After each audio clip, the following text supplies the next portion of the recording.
The St. Kitts National Domino Association on Sunday elected a new executive, headed by businessman Mr. Romeo Parris.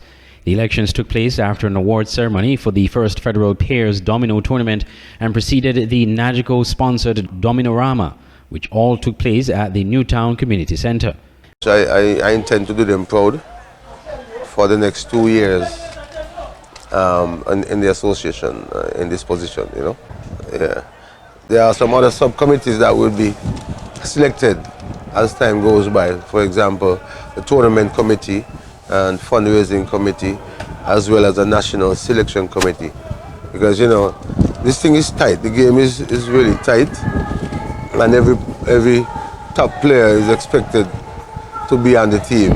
And so for the different criteria, you know, there are a number of criteria to be a part of the national team. And so it's an exciting time for Domino, for the revival of Domino. And like I said, I tend to do my best.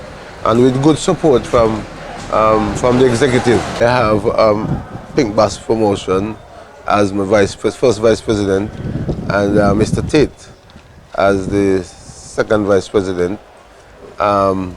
We have 2 floor members on the executive, Blanchett and Ice Pop. Everybody knows that name. And secretary has been returned. Yeah. Mr. Parris announced major plans for the association in 2024 and beyond.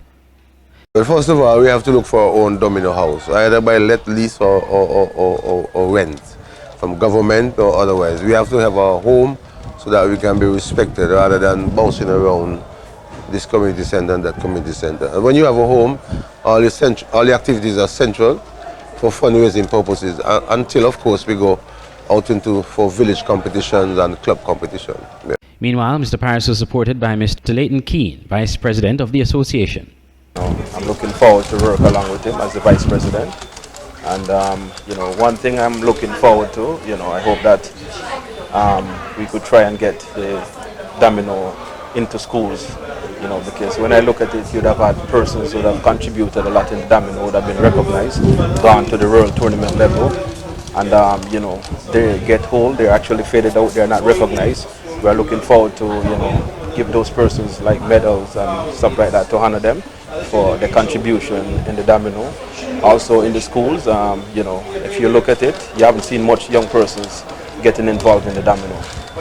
And we want to try to introduce it from that level so that, you know, we could have the, you know, high school student participating in domino, get it introduced in school as one of the sports, just as football, cricket and other sports. You know, it's a brain game. It helps them to exercise their brain. Indeed. To at least, you know, stay out of trouble. We want to also, you know, have persons coming out on Sunday evenings and the different game nights to watch it. It's a family event. It is the hope of the association's new executive to make domino a major sport on the island while also growing the sport among a younger audience. I'm Andre Huey for SKN Newsline.